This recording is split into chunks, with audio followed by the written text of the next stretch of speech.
बड़ी खबर, मोदी मंत्रिमंडल में कुछ नए नाम शामिल किए गए। कौशल किशोर, एसपी सिंह बघेल को भी जगह, भागवत कराड, डॉक्टर भारती पवार, राजीव चंद्रशेखर, एन नारायण स्वामी, दर्शना विक्रम।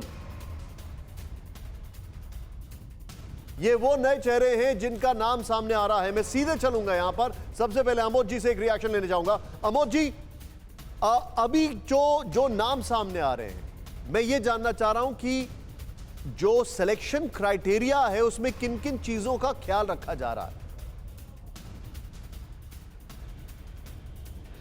देखिए निशान, सिलेक्शन क्राइटेरिया जो है उसमें मुख्य तौर पे जो बताया गया है उसमें क्षेत्रीय और जातिगत समीकरण को ध्यान में रखा गया है, लेकिन उसके साथ ही उस सांसद की विद्वता, उसकी अपनी प्रोफेशनल क्वालिटी, जैसे ज्योतिरादित्य सिंधिया के बारे में हम जरूर जानते हैं कि वो एक अच्छे राजनेता हैं, राजघराने से आते हैं और उनको अच्छी पढ़ाई की, उन्होंने विदेश में पढ़ाई की है, लेकिन वो एक अच्छे बैंकर हैं, ये हम नहीं जानते हैं। और वो एक अच्छे बैंकर हैं तो क्या बैंकिंग के क्षेत्र में कुछ उनको बेहतर काम दिया जा सकता है क्या?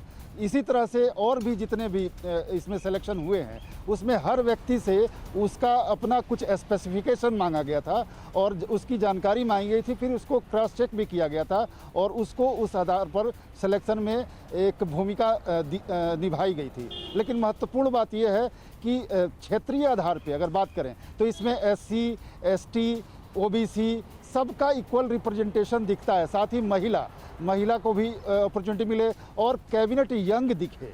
कम से कम इस बार का जो एवरेज एज बताया जा रहा है कि 58 ईयर्स है, तो आपको कई ऐसे नेताओं को इसमें शामिल किया गया आज के कैबिनेट में जो 50 से 55 वर्ष के आयु के बीच के हैं। मैं आपसे सवाल मैंने पूछा है, एक बहुत शार्प रिएक्शन में मनीष से पूछूंगा। मनीष, जो भी सरप्राइजेस थे वो खत्म हो गए या अभी भी कुछ सरप्राइजेस बाकी हैं या एकदम लास्ट समय में दिखाई देंगे?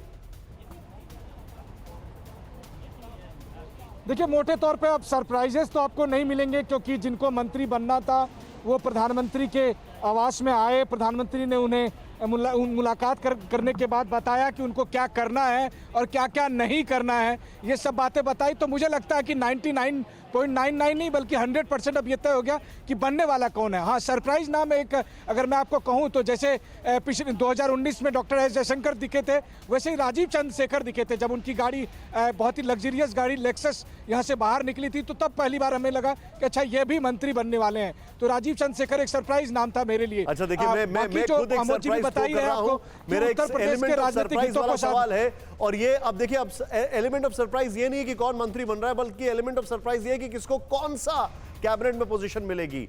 कुमार कुंदन, हेल्थ को कवर करते हैं। मेरा सवाल आपसे, मैं जानता हूं कि आप अभी ज्योतिरादित्य जी के घर के बाहर खड़े हैं, लेकिन हेल्थ मंत्रालय किसको मिलेगा? क्या कुछ स्पेकुलेशंस हैं? मैं सिर्फ स्पेकुलेशंस जानना चाह रहा हूं विद अ डिस्क्लेमर कि स्पेकुलेशंस क्या है।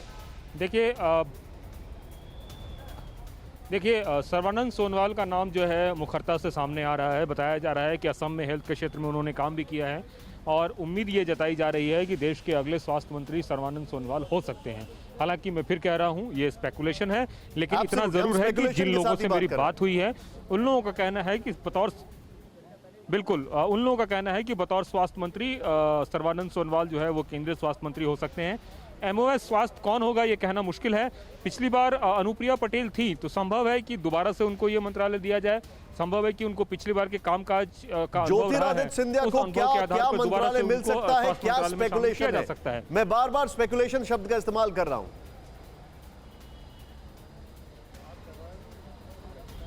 निश्चित रूप से ये दोनों बातें जो मैंने बताई आपको कि सर्बानंद सोनोवाल को जो है केंद्रीय स्वास्थ्य मंत्री के तौर पर और MOS के तौर पर अनुप्रिया पटेल को शामिल किया जा सकता है, क्योंकि अश्विनी चौबे और हर्षवर्धन मैं पूछ रहा हूं आपसे, ज्योतिरादित्य सिंधिया तो स्वास्थ्य मंत्रालय में जो बड़ी जिम्मेवारी है इन्हीं दोनों। ज्योतिरादित्य सिंधिया के बारे में बताया जा रहा है कि रेल मंत्रालय या फिर कॉमर्स मिनिस्ट्री, दोनों में से कोई एक मिनिस्ट्री की बात चल रही है, क्योंकि इनके पिताजी भी रेल मंत्री थे। तो बताया जा रहा है कि पहली पसंद जो है इनकी रेल मंत्रालय ही है, लेकिन वहां पहले से ही पीयूष गोयल हैं। तो ऐसी स्थिति में पीयूष गोयल को हटाना। राजीव, अशोक वानखेड़े जी भी इस वक्त हमारे साथ जुड़ चुके हैं। राजीव जी, अब मैं डिस्कशन को ओपन कर रहा हूं आपसे। पहले तो कंग्रेचुलेशंस, एक अच्छा प्रयास है काफी नए नए चेहरे और युवा चेहरे दिखाई दे रहे हैं, जो कि बहुत ही पॉजिटिव और एक अच्छा कोशिश, एक अच्छा प्रयास, एक बहुत स्ट्रांग मैसेज। लेकिन सबसे पर्टिनेंट सवाल यह है कि अगर हेल्थ मिनिस्टर और उनके साथ जो जूनियर मिनिस्टर हैं वो दोनों जा रहे हैं, तो क्या ये माना जाए कि कोरोना काल में जो कुछ भी गड़बड़ हुआ ये उनकी जिम्मेदारी बनी, इसलिए वो जा रहे हैं? क्या ये सीधे सीधे समझा जाए? क्या ये मैसेज नहीं जा रहा है?